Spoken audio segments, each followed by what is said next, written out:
Welcome to Dare a New Belief, a place to discover what is possible for your life after the loss of a loved one, and where you will find inspiration, insight, support, and love, and hopefully a bit of laughter to help you through your day. Now, here's your host, Nada Hogan.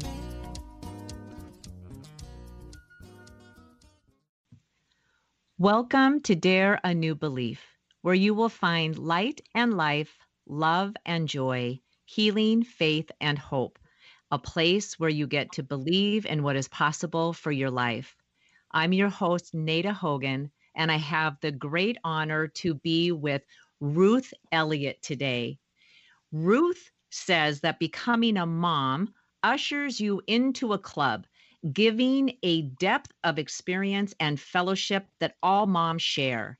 And Ruthie calls that the Brotherhood of Motherhood. You're never the same again, and you're better for it. While Ruth was raising 7 children through a difficult marriage, she became an Emmy Award Winning animation artist. But through it all, her real dream was to influence children everywhere to become better people. In 2003, she began GoMommyGo.com to share tools for positive reinforcement. And in 2007, she founded EDU Designs, a nonprofit that creates media for children's character development. Ever since then, Ruthie has been reaching families with tools that embody love in action.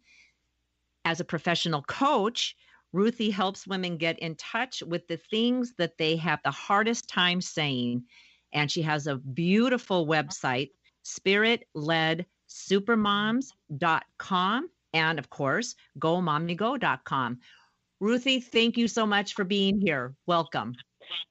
Thank you, Nada. Thank you so much for inviting me. It's just a joy to speak with you, even if we're not in person. Yes. I was going to say in person, but we're sort of far away. But hey, I feel like it's in person, so that's great. Absolutely. Virtually. Oh, yes. How wonderful. Well, I can't wait to meet you in person. You just seem like a person who has it's just so full of love, and I really appreciate that. Oh, well, thank you so much. And Ruthie, I have to tell you, it's exactly how I feel about you. There's no question. And you are so full of love. And it's obvious from the work that you do. And if I was to dive in, first, I just want to ask you about, and I've never been with an Emmy Award winning anything. And you're an Emmy Award winning animation artist. My goodness, how did that all come about?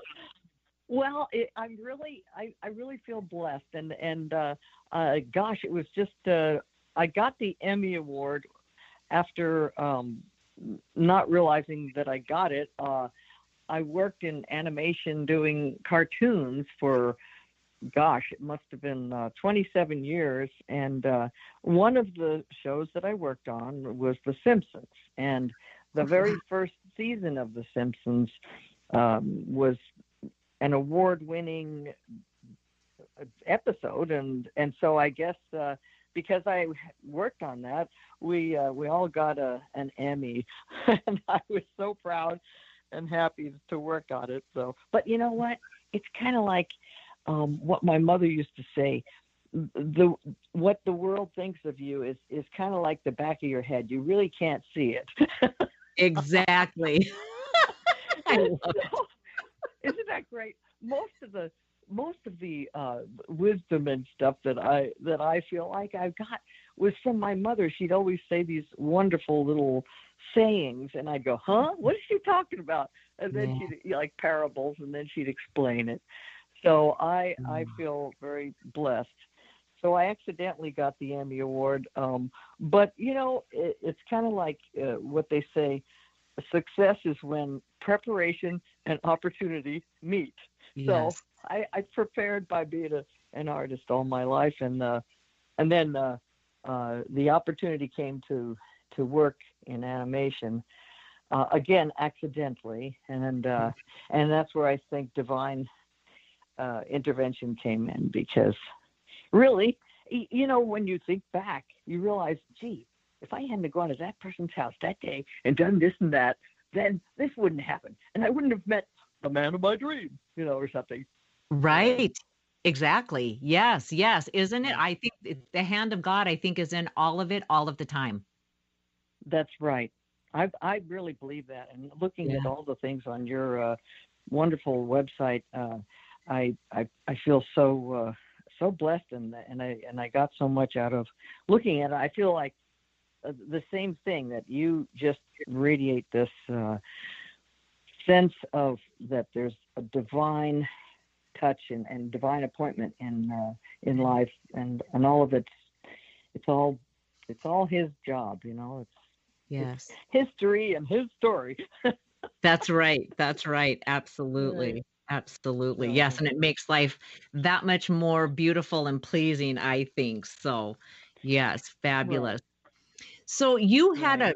a awesome relationship with your mom, it sounds like, and it makes me, because your work is so, about moms and Hmm. children, and you are Right. so deeply ingrained in that, and it's just so beautiful. My gosh, the work that you do, I didn't realize how much your work is around children and helping to develop their character and to be really great human beings when they grow up. And I read a testimonial about you, Oh, with your own parenting, that you have brought 7 beautiful and socially conscious children into the world, and that you absolutely walk your talk. And so I guess I want to dive in there, that how was that for you, raising 7 children when you were in a difficult marriage? Because that's a lot of children to manage, even if your yes. marriage is fabulous,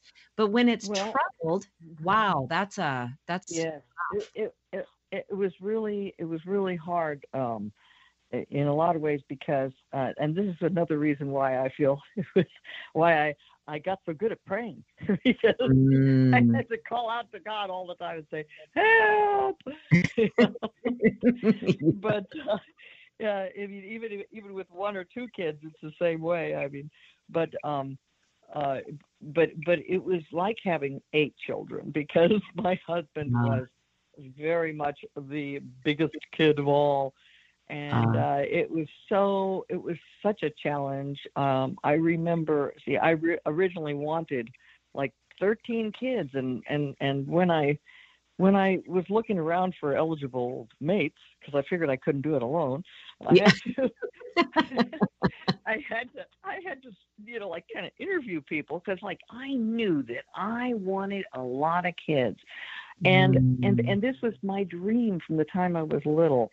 um and so, like, it was difficult because I couldn't find anybody that wanted kids. So, Oh, I mean, wow. then I'd, like, be going out with guys. They'd say, "Nah, I don't want kids." I just asked them casually, "You want kids?" And if they said no, then I'd say, "Oh, bye."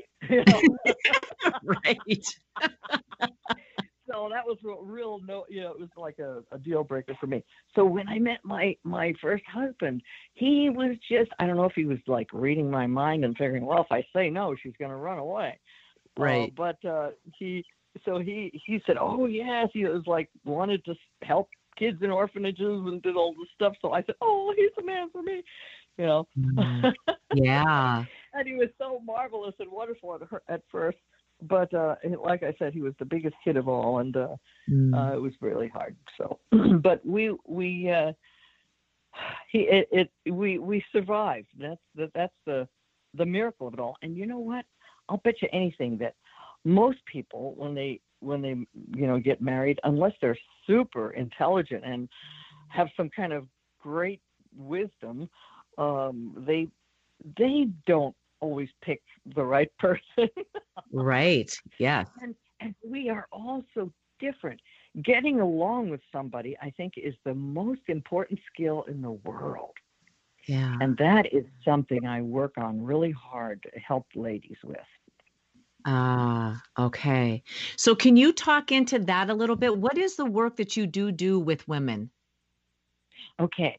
Well, the biggest thing is helping them to discover their real feelings, because I think as caregivers, we are, and mostly women, a lot of us are caregivers. We're the ones that really want to express love and be loving and be loved. And so we tend to, if we're going to hurt somebody, we stop, or we don't want to say everything if we think the other person won't like it.